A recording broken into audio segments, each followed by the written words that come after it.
Bonjour. En fait, dans les années 80, Boualem Sansal se promenait dans la région de Sétif, en Algérie.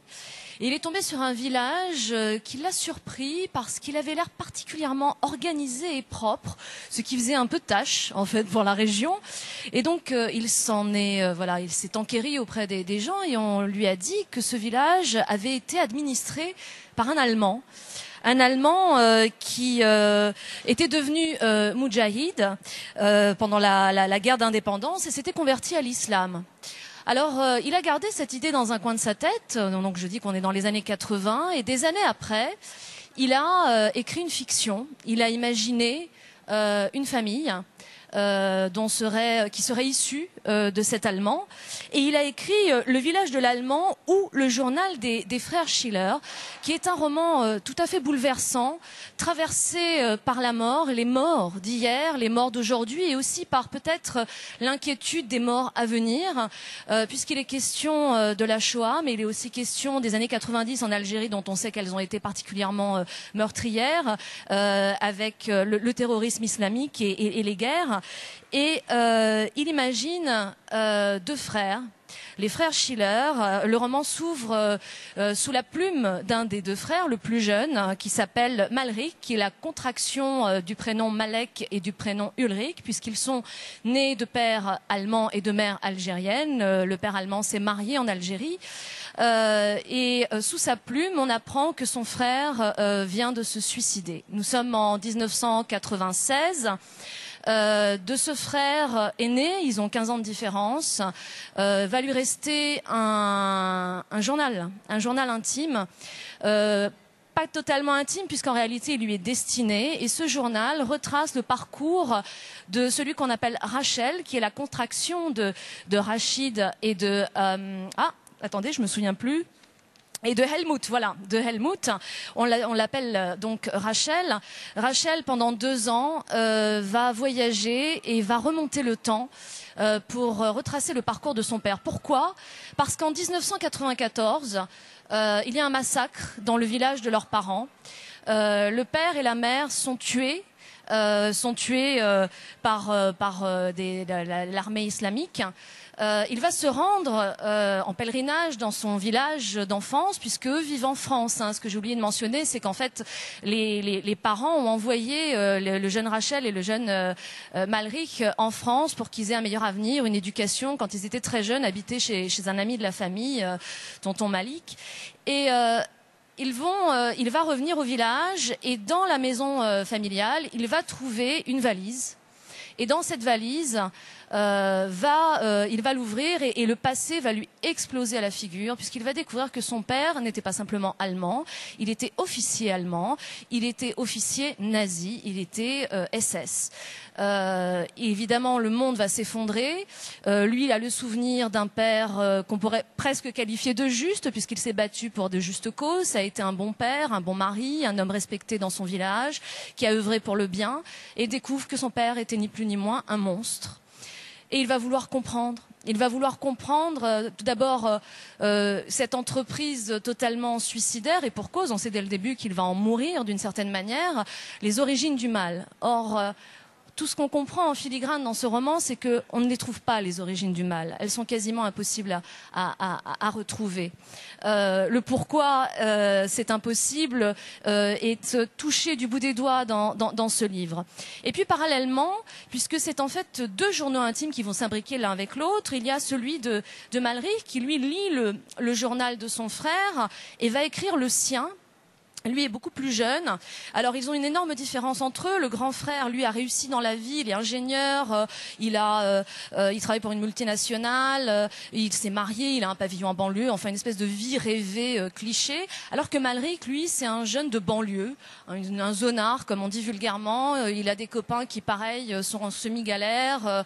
Il frôle la délinquance. Il sait pas trop ce qu'il veut faire. Et dans sa banlieue, on sent la montée d'un certain radicalisme, voire intégrisme islamique, avec lequel il va aussi flirter dangereusement, mais en même temps, il est dérangé par la violence que ça génère. En tout cas, voilà, c'est un garçon, Malrik, qui est en quête de sens. Et donc, parallèlement, il va lire le journal de Rachel, qui, lui, va aller sur les traces de la Shoah, en fait, tout simplement, puisque en retraçant le parcours de son père, qui va le mener en Allemagne, en Autriche, en Turquie, en Égypte et évidemment en Algérie, il va aussi aboutir à un moment donné, ce sera son dernier voyage à Auschwitz. Alors, il y a un parallélisme, un jeu de miroir, j'allais dire périlleux, qui a pu d'ailleurs en déranger certains. Le livre a été censuré en Algérie entre le nazisme et l'intégrisme islamique. Boualem Sansal ne s'en cache pas, il le dit et le redit à chaque fois qu'il écrit un roman, il assimile l'islamisme, l'intégrisme islamique au nazisme. Mais il n'y a pas que ça. Il est question de mémoire dans ce livre. Il est question du poids du silence. Est-ce que le silence tue ? À en croire ces pages, oui, le silence tue, parce que le silence génère l'oubli, et que l'oubli génère l'ignorance génère la peur, et la peur, évidemment, on le sait tous, génère la haine.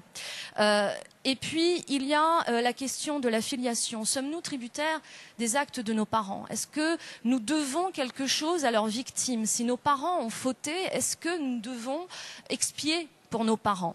C'est toutes ces questions qui sont posées dans ce roman, d'une extrême densité, d'une écriture dense et en même temps extrêmement sobre, extrêmement juste. Il y a la question aussi de l'héritage, de la passation, non seulement évidemment du cadeau empoisonné du père, mais aussi de la passation entre un grand frère et son petit frère. Le frère se suicide, on comprend peu à peu pourquoi, parce qu'il est dans un désespoir absolu et il va endosser la faute du père, il va complètement l'endosser, ce sera peut-être son erreur, il va commettre un suicide quasi christique d'une certaine manière, mais Malrich, lui, a quelque chose. Tout à l'heure, Olivier Cohen parlait justement de romans tragiques, mais qui a une lueur d'espoir. Je pense qu'il y a de ça, puisque Malrich, en écrivant son journal, ne va pas chercher à expier une faute quelconque, il va être dans une pulsion de vie. Contrairement à son frère, il va écrire pour être lu, il va écrire pour faire entendre sa voix, faire entendre son histoire, tout ce qu'on lui a caché, il va vouloir le transmettre. Ça sera sa manière à lui d'expier la faute de son père, ça va être de crier à la face du monde la réalité. Toujours dans cette question du silence, Boualem Sansal dénonce la méconnaissance de la Shoah en Algérie, qui provoque évidemment du négationnisme ou du déni. Parce que c'est aussi ce qui explique peut-être pourquoi quelqu'un comme Hans Schiller, donc le père nazi de ces deux frères, a pu justement en faire peau neuve et se refaire une vie en Algérie. Je parle de l'écriture, je parle de la voix de Malrich. Je vous propose d'écouter un extrait qui m'a semblé particulièrement poignant et parlant. Je vais laisser ce micro-là. Soudain, j'ai eu... Ah, pardon. Malrich va finir lui aussi par se rendre sur la tombe de ses parents en Algérie. Et il se recueille sur la tombe. Soudain, j'ai eu mal, atrocement mal. Une douleur qui m'a déchiré le ventre. Ce qui était lointain, que j'avais appris en différé en lisant le journal de Rachel, que j'ai intériorisé, refoulé, relativisé, était devant moi sous mes yeux. Les tombes de mes parents, celles de papa, de maman et les autres, nos voisins, nos amis, mes copains d'enfance, et de petits bambins que je n'ai pas vus naître ni grandir, tués comme des chiens par on ne sait qui. Ma tête a explosé. Je me suis mis à sangloter, à hurler. Je ne voyais plus clair, je suis tombée à genoux et je me suis cogné le front contre le sol. Tout cela était trop injuste, trop mystérieux, trop de choses étaient tues et l'impunité était là autour de nous, souveraine, à remuer le couteau dans la plaie. Je ne savais que faire. Et d'un coup, la folie s'est emparée de moi. J'avais envie de détruire, j'étais plein de haine. Je m'en voulais, j'en voulais à la terre entière, j'en voulais à Rachel, j'en voulais à ce pays, j'en voulais à ces pauvres gens. Les choses ne devraient pas être ainsi. Je leur en voulais de vivre dans le silence, de l'entretenir à tout prix comme un feu sacré, un rempart qu'ils consolident contre eux-mêmes, et de faire comme si la vérité, la vie était des biens à cacher, à taire, et de laisser pousser les enfants dans le mensonge, la dissimulation, l'ignorance, l'oubli. J'en paie le prix. Papa ne nous a rien dit, et à son tour Rachel ne m'a rien dit, et les autorités ne nous ont rien appris, elles ont détruit nos volontés. Nous voilà démunis, misérables et fragiles, et déjà prêts à toutes les concessions et à tous les silences, à toutes les lâchetés. Nous sommes des morts, pauvres de nous, des moutons, des déportés. J'en voulais à mon père qui a fait de nous des parias. J'en voulais à Dieu qui a voulu qu'il en fût ainsi, lui qui se répand à l'aise dans son univers, dans l'invisibilité et la tranquillité, qui n'entend pas nos cris, ne répond jamais à nos prières. Et puis je me fous de lui. Sa vérité n'est pas la nôtre, et la nôtre n'est pas la sienne. Il n'est pas des nôtres. Voilà pourquoi je souhaite que mon journal soit lu partout dans le monde, par des gens comme moi, comme nous. Je n'ai rien à cacher, je ne veux rien cacher. Qu'on me voie comme je suis, qu'on sache qui je suis et d'où je viens. Je me suis levée et les bras en l'air, j'ai hurlé. Je suis Malrich, fils de Hans Schiller, le SS, coupable d'extermination.